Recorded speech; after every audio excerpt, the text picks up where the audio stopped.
right, everybody. We got another very special guest for you all. Everybody, please welcome back to the show, Mr. David Whalen. Welcome back, Hey, man. Chris, thanks for having me back on. I feel like I've been on a million times. We know each other so well at this point. So, everybody out there listening, we've had so many technical difficulties.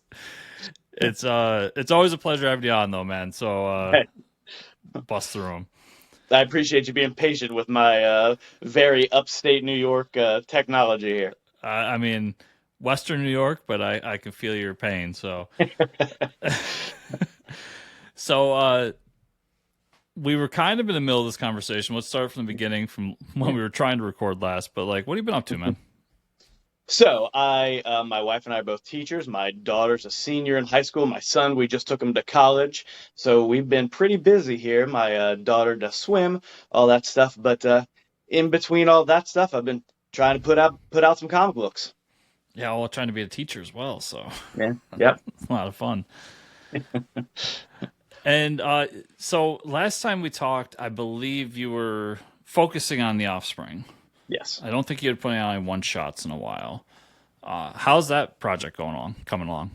It's going really good, actually. I just published over the summer issues 32 and 33 after about it was like a month and a half in between them. It was going so fast and so well that I actually had to stop and think, am I doing this too fast? Am I sacrificing quality for speed? So let me stop for a second. I took a couple hours. I was looking at all my pages and looking at my plan, and I was like, no, this is just going really well.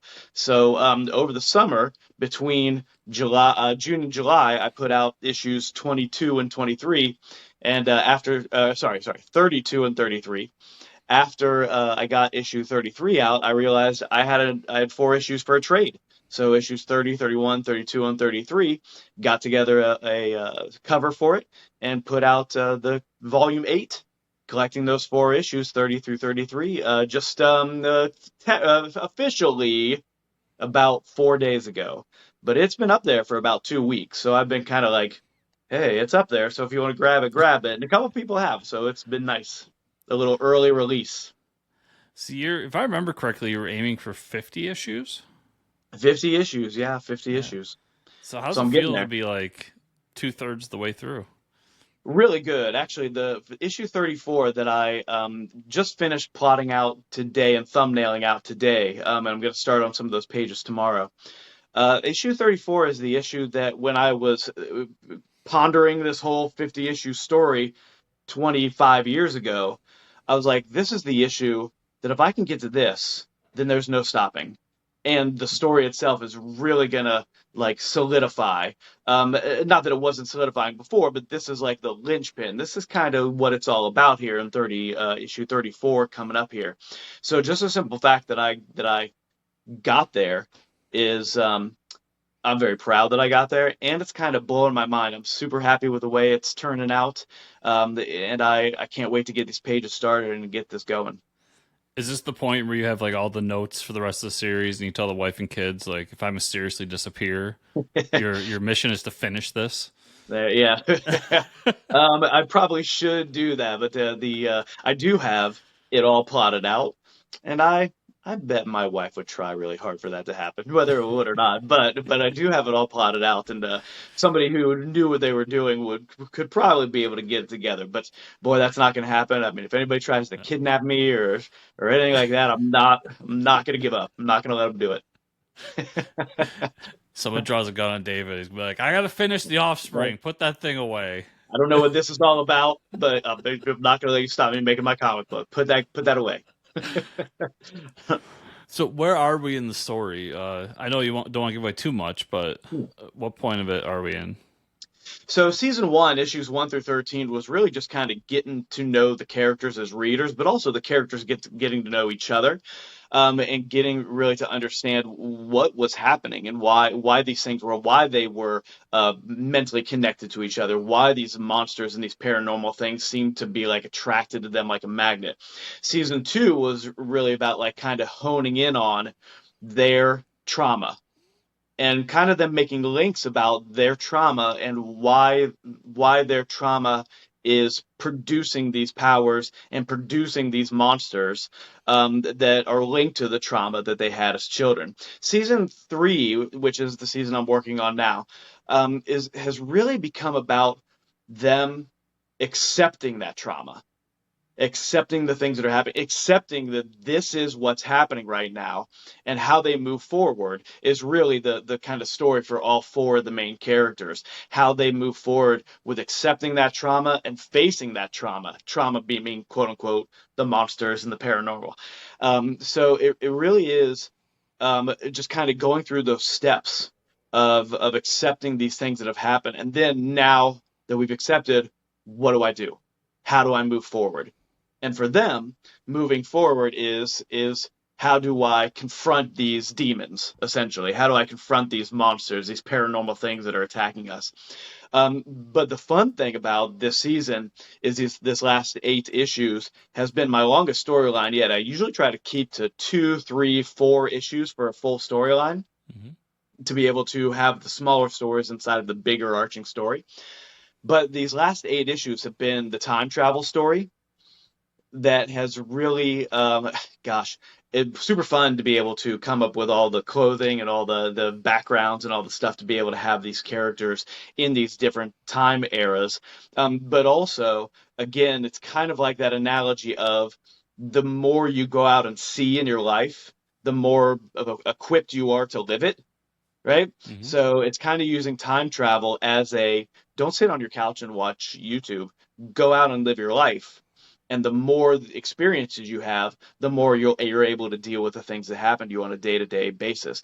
I'm just lucky enough that I'm making a comic book where I can do it in ancient Rome, and I can do it, and have one of the characters be famous character in history, Alexander the Great, and things like that. So it really has been a fun way to be able to show how these characters react to their trauma, and how they move forward. And they all move forward differently, and that's really been the fun part also. Now with issue 34, it's we're starting to get into that parallel universe situation. So the big bad guy has collected all the things he needs to collect to be able to control the universe, and now he's creating a universe all of his own. So it's again now can they face this?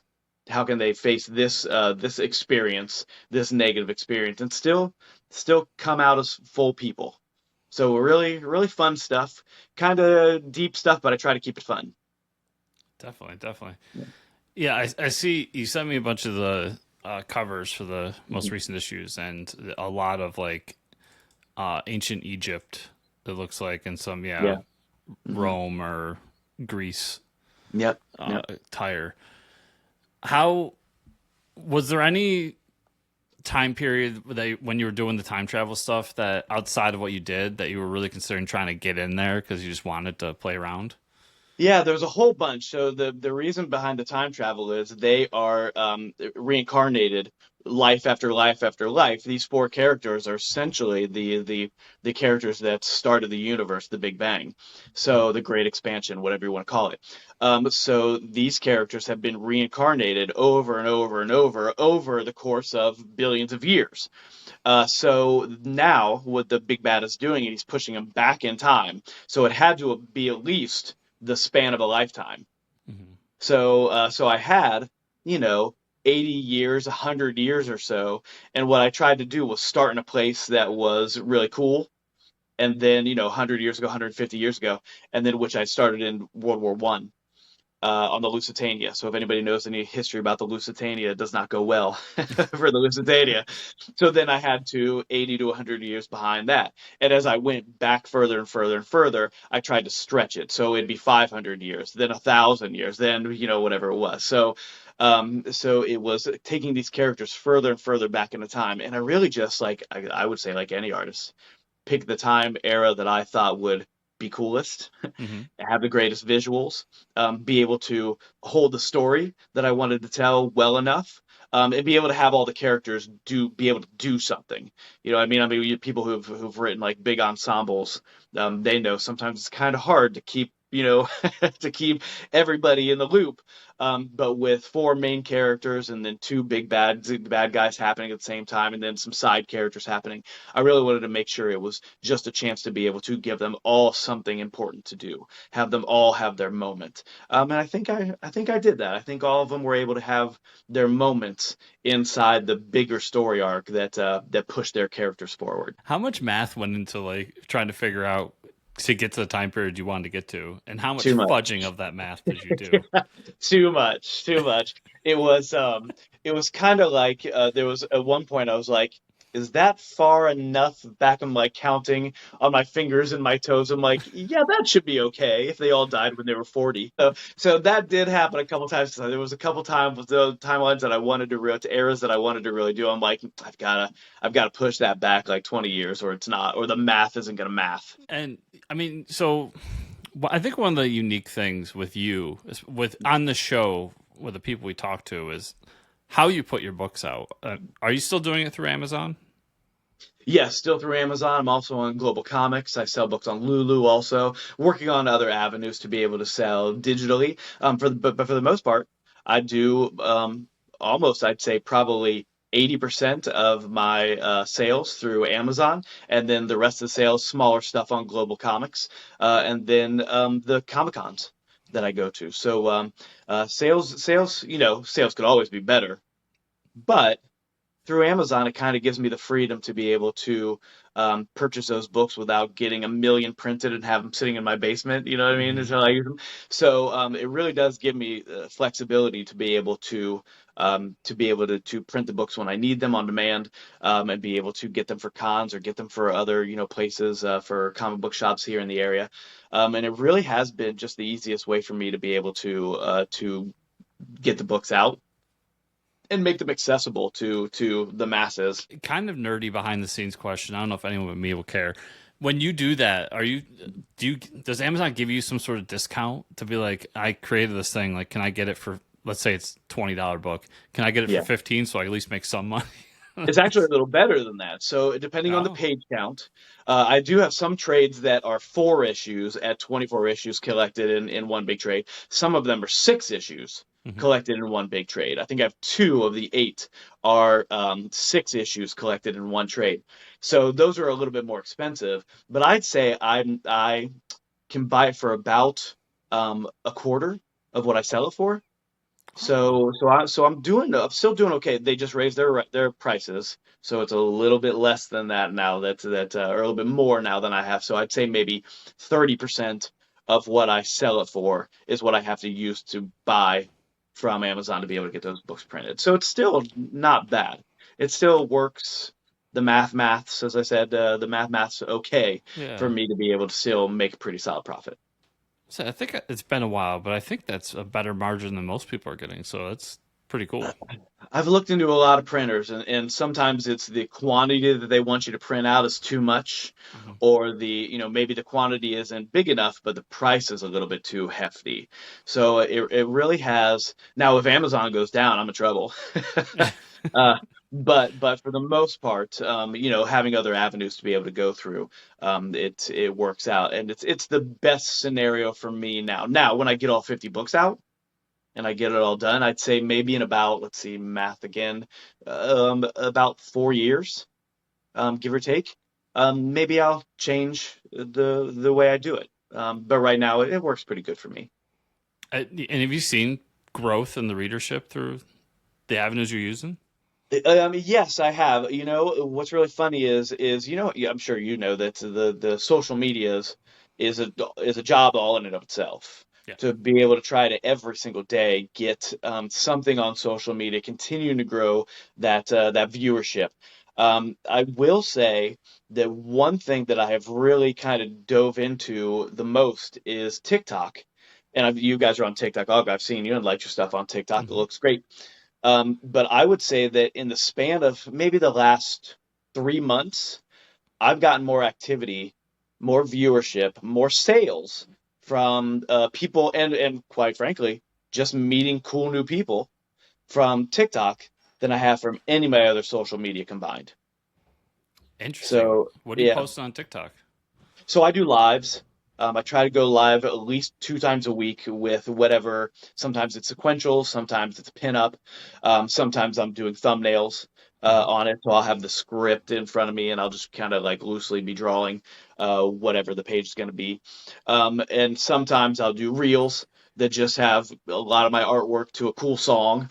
And sometimes I'll pose like I really like. It hasn't gotten enough traction. I'm gonna keep working on it, but I really like doing certain things. Like there's one thing that I call Brainstorm Corner Okay. that I'll have a little background to it, and it'll say Brainstorm Corner with David Whalen, and I'll use public domain characters, and I'll start a story, and my hope is that people stitch the next part of the story however they would write the next part. So one of the last things I did, if I remember correctly, I was using Tarzan and Jane and Nosferatu, and it was Tarzan and Jane like playing around in the in the water by the jungle, and they hear a big scream from the jungle, and they run into the jungle, and they see all their gorilla family on the ground, and in the middle is a this kind of lump mass, and the lump mass kind of stands up and turns around, and it's Nosferatu, and he's bitten all the gorillas, and that's like, and then I say, what would happen next? What would you do?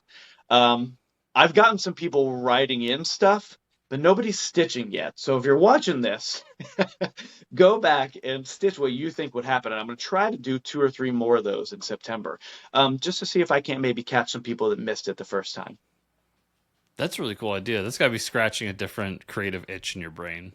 One of my favorite things to do of all time is brainstorm. Yeah. And sometimes my wife and I will walk and I'll be brainstorming to her and she'll just, okay, okay. And I'll come up with the whole thing in our half hour, 45 minute walk, whatever it is. I'm like, and we walk and I'm like, thanks, you did it. You did it with me. I appreciate that. So to be able to start something like that on TikTok would be, I think, really cool and really fun to be able to finish those stories and have it be like a long finished start to finish story on TikTok. That'd be fun. So we'll see That if it gets any traction. that is a cool and fun idea. I really like that. Yeah. Thanks, thanks.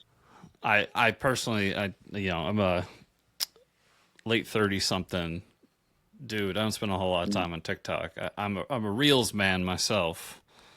Yeah, If I I can do. I tell. actually, if I post it on TikTok, I'll post it on Instagram also. So it'll, Yeah. it's kind of the same thing. And I'm sure that I'm also too. I'm assuming you're saying you're too old for TikTok.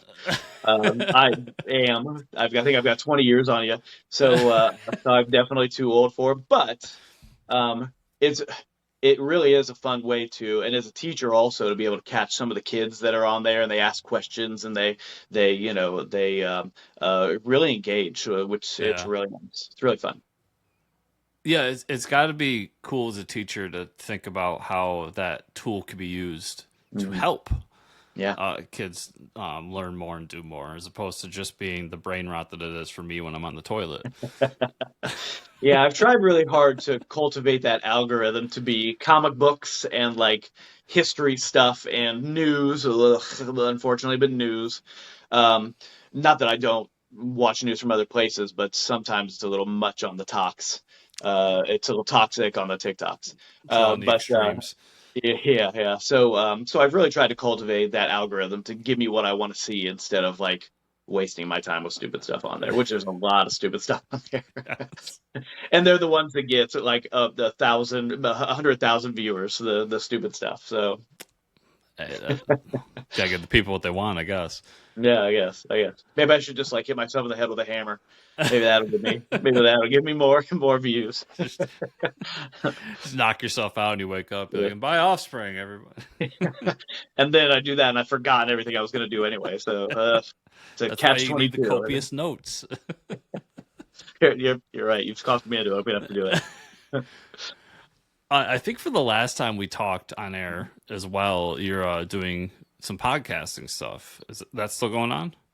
Yeah, it is. I am a part of a comic group collective called the Cosmos, a comic collective, and you can find us on YouTube. We have a Facebook page also. We're on what's the Linktree? Am I saying that backwards?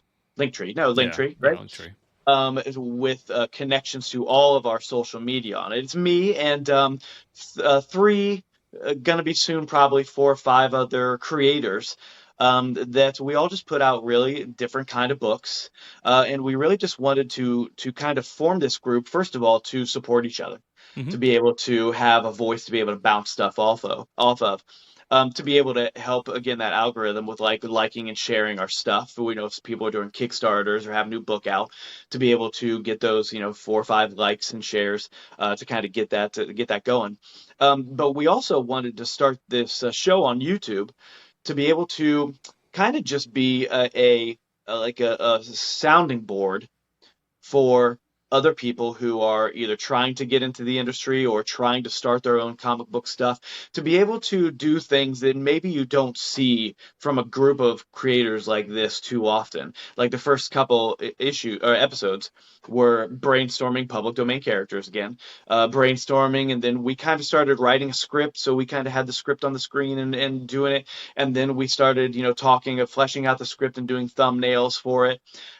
So there is episodes where we just talk about like cool cartoons Hmm. and our favorite this or our favorite that, or what music we would want if our comic books were a movie, what would be on the soundtrack, like that kind of stuff. So we do fun stuff, but I think there's always also a lot of fun like learning and tips for maybe someone who wants to make their own comic but doesn't quite know how to get over that first hump. That'd be a cool idea to do as a regular show too, to get new creators on, Hmm. and then just throw a bunch of like things into the center. Be like, Hmm. oh, we're gonna use Mickey Mouse and Dracula, and Yeah. they're in Paris or whatever, That's and try essentially to what go we did on the something. first one. We kind of like spinned the wheel Yeah. and said, okay. And I think the first one we did was Phantom of the Opera as the antagonist and Robin Hood as the protagonist. And we kind of like to pick and choose the little beast characters and things like that. And I think we had a really fun story. And then we did it for like 3 or 4 episodes, and we're like, let's move on to something else and let's pick that up a little bit later. So that's still kind of in the back of our brains, Hmm. and it was really fun. We started another. You might like this. We started, or maybe this is a little outside of your generation, but in growing up in the '80s, they had a whole bunch of. They're trying to get our money with all these stuffed animals and toys and He-Man and Silverhawks, and I'm not gonna lie, they got all my money. Yep. But they also had things like Care Bears and Pound Puppies, and there were some more like obscure ones. There was like Shirt Tails, if anybody my age remembers Shirt Tails, or the Get Along Gang, things like that. So some people are probably like, I have no idea what you're talking about. Others are like, oh yeah, I haven't heard that name in 40 years. So what we decided to do was brainstorm a post-apocalyptic new Manhattan with these characters, and them trying to stop the Care Bears, who are called the Hate Bears, trying to stop the Care Bears from ruling all of the island of Manhattan. So the main protagonist is Steve from Blue's Clues, and Blue is all grown up and still a cartoon dog. So we kind of like fleshed out, how we were going to use some of these characters, like the Snorks were called the Water Jerks. So we like kind of fleshed out all these things to be able to change them just enough so they're parody. So I think we came up with a really fun like basis of this story. And the next time we're on, we're gonna be kind of fleshing out the script a little bit. So it really is that brainstorming and that building of the story and writing of the script, that does give people pause a lot of time. So it's been really fun. Have any of these ideas come to a point where you guys have thought like, what if we actually like did this? What if we actually Well, made this a comic? I'm not gonna lie, we got halfway through the Care Bear parody stuff, and I started getting excited. I'm like, this is really funny and really good. Yeah. There's a lot of like really fun stuff in there. So if we had kind of decided to do like 30 pages, write it, write it out, thumbnail it out, get a script going, and we'll see. I think we're all of our main priorities, of course, our flagship titles from each of the characters. But if we could get something going in the next couple years and get some promo stuff out, I think that it would generate some pretty cool buzz. So we'll see what happens. It's fun. It's fun. And you can find that stuff on YouTube or the Cosmos, a comic collective. It's really fun. Is that like a once a week thing? We do 2 times a month. So it's the second and fourth Wednesday of every month. Okay. Got to stick with that Wednesday as a comic book thing, right? You got to stick with the stay on topic, right? That's how I felt when we were doing this Yeah. show. I was like, Yeah. yeah, we release Wednesdays. Yeah. Nice. That's really cool. So yeah, you really are keeping super busy with a bunch of comic stuff. Yeah, trying to, and still going to swim meets and lesson plans and all that stuff. So it's it's a multiply your time, not divide it. Gotta let the family know you exist once in a while, right? Yeah, exactly.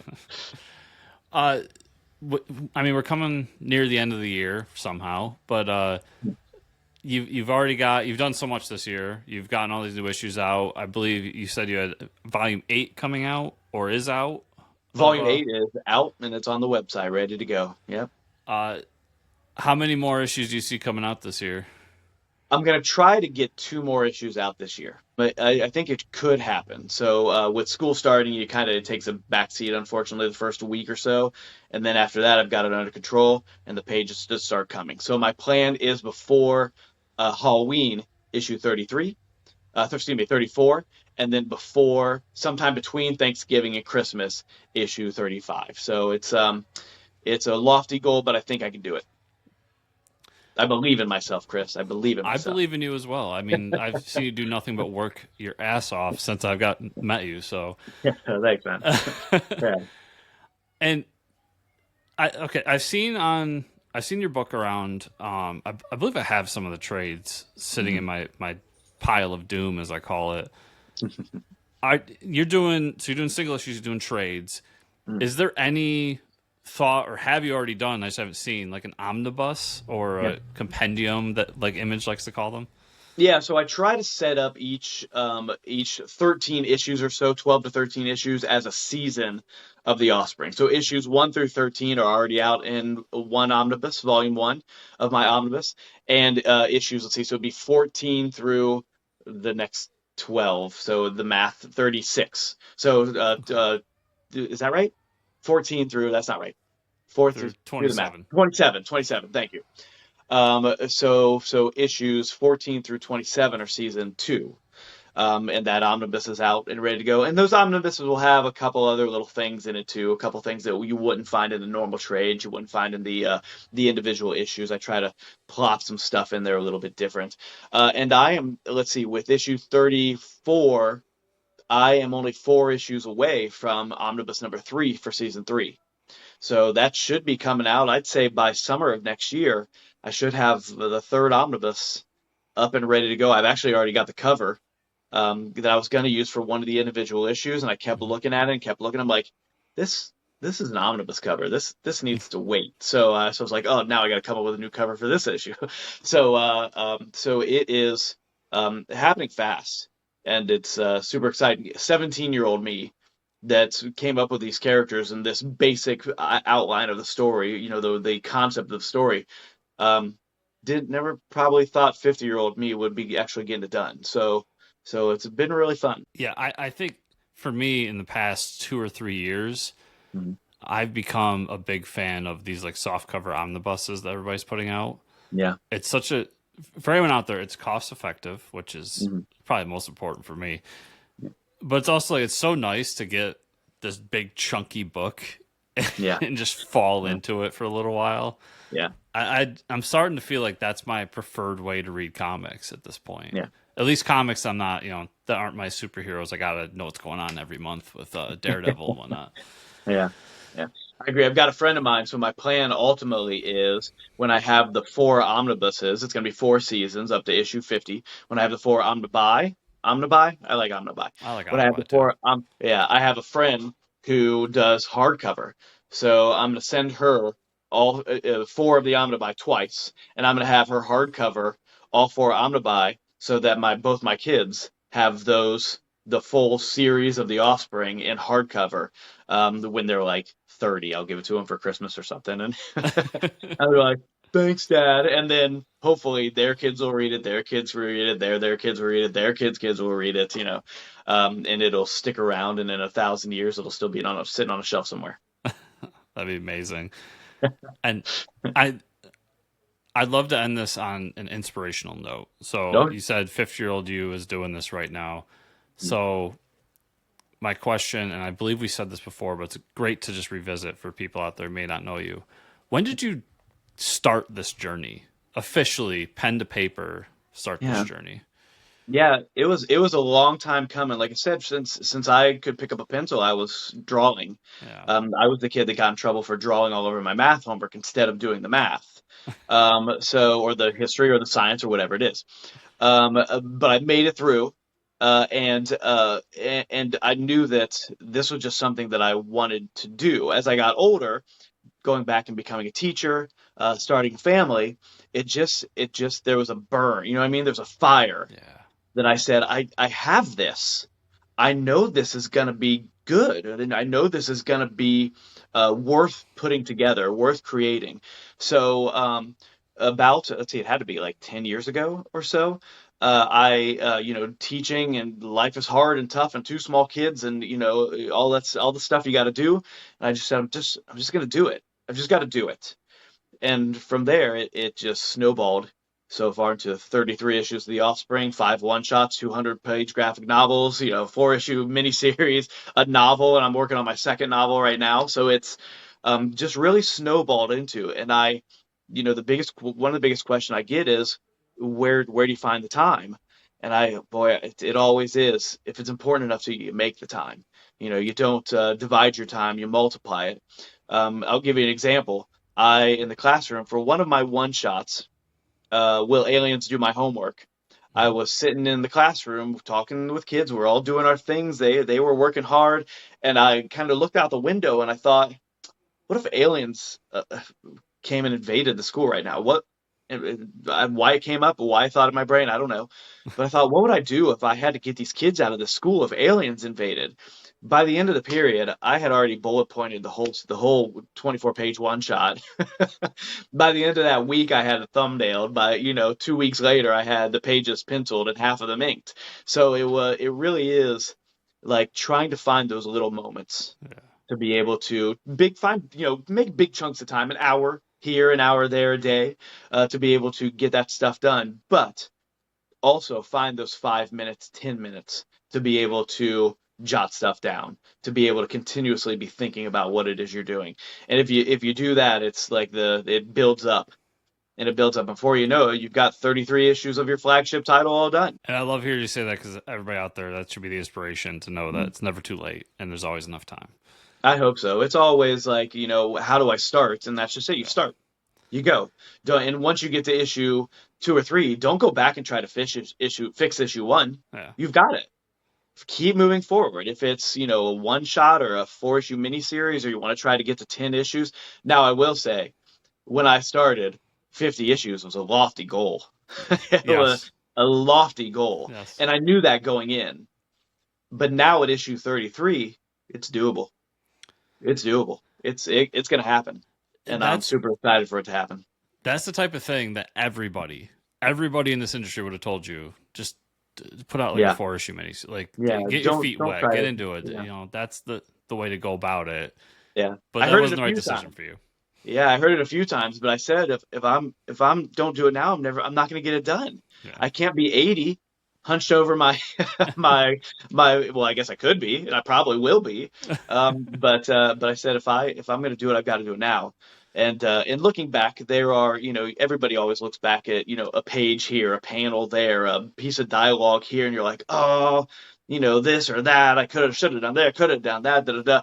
But all said and done, I could not be more proud of the way the series is coming together. And you keep bringing things up in my brain, so I'm going to keep asking questions. Yeah. But do you ever get, because I get this all the time, so I get people asking me like, where do you find the time and to do all this stuff, because I have so many hobbies, I do this, I'm always doing a bunch of stuff. Mhm. But to me, I feel like I waste a lot of time in my day, and I'm Yeah. like, I don't know what you're talking about, like I could be doing more. Yeah. Do you have that feeling, or are you jam packed, like you're I would say my ADHD doesn't let me stop too much.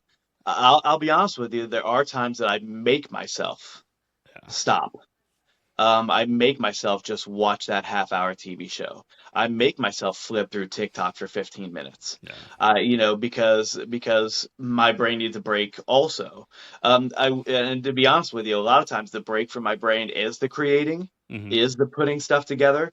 But it also needs to be what else is going on out there, Yeah. kind of a thing. Can't create if So you're not living. exactly. So if if I am sitting, and I realize, oh, I've been, drawing or writing, whatever it is, for hours now, and it's, 4 o'clock in the morning or whatever it is, I'll go, oh, okay, it's time to go to bed. You know, and then my brain goes, let me just finish this one panel. Let me just finish this one thumbnail. And I'm like, no, go to bed, idiot. You need to sleep. So for me, I try really hard to make sure go, go, go, go, go, go, go, but then stop for a minute and just enjoy that you've got what you've got going, family wise, Yeah. school, but job wise, creating wise. But also waste a couple minutes on TikTok. It's okay. It's fine. The world's not going to end if you flip through TikTok for 5 minutes, or Instagrams or Reels or whatever it is you're doing. Just don't get too far into the rabbit hole. Okay. Well, now I feel better about watching a couple episodes of Rick and Morty before this interview. Yeah, my So wife and I, we just watched. We're going through Ted Lasso right now. Ted Lasso, first time. and it's a great show. It's a great show. Yes, it's really heartbreaking near the end, man. Like No, it's don't tell such me. a Don't great tell show. me. I won't tell you anything, We're but not it's there just yet. there's so I've much heard. like emotion throughout that show, and so many great just inspirational quotes throughout it Yeah. too. It's I've amazing. heard the end of season 2 is a bit of a tearjerker, but I'm trying to avoid any spoilers. So Yeah. Oh yeah, I'll shut up then. But yeah, it's a yeah, great show. Keep watching it. but and that he's a great protagonist, somebody that you would not expect. One of the best lines in there is when I think I'm sure it's season 1, where he comes in and the other coach Beard they're all like happy and go get him, and very Yep. positive. And then the Rory character with Beard comes in, he's like, bah, bah, bah, bah, bah, screw this. And he walks out, and Ted looks at Beard and says, boy, he's going to really be mad when we win him over. That, to me, that is that is the pinnacle of self-awareness. You know what I Mhm. mean? And like self-esteem, and wanting to everybody else's detriment, wanting to bring joy. Even if you don't want it, I'm gonna bring the joy. And I heard that, I'm like, that is that's pretty amazing. Whoever's writing this, that's something that people should really hold on to. I really liked it. Yeah, it's something I try to get a lot of people to watch because it's not something I would normally watch. To be honest, like it's not Oh, up my alley, but it's so well done, just so yeah. awesome. I'm glad to see you taking time to at least watch that with the Yeah. misses. So yeah, David. So correct me if I'm wrong here, but issue 32, 33 out right now, as well as volume 8, Volume and 8. Yeah. 34 and 35 should be out before the end of the year. They're on their way. I actually just finished thumbnail and 34 out today, and I'm going to start pages penciling tomorrow. I might even do it when we get off here. So we'll see. And my plan is 34 before Halloween. It's gonna be great. And one of those rare interviews where I don't have a Kickstarter to send you to or anything, but where can we send people to find your work So and a you? links to all my print and digital at correcthandedcomics.com, all one word, correct-handed, like left-handed. There's right and there's left-handed, correct-handed. Correct. And you can find me all on social media. I usually try to put a link in the comments to every single thing I post, to my website, correcthandedcomics.com. And you can find me as Correct-Handed Comics or as David Whalen on most of the social medias, and you'll see that blue hand there stick up to be able to know it's me. That's the real reason I have David on the show. He's a fellow lefty, so we're superior to the rest of you. So we have to stick We together. are correct-handed. It don't start calling yourself correct-handed and see how many right-handed people are aghast. Like, what? Correct-handed? What are you talking about? That doesn't make any sense. I'm like, okay, it's still a right-handed world. Everybody relax. I just like to throw a line out. It's like just because we're better at sports than you doesn't mean you know. Will say my jumper was very superior in middle school. In high school, I got it handed to me, but in middle school, it did pretty good.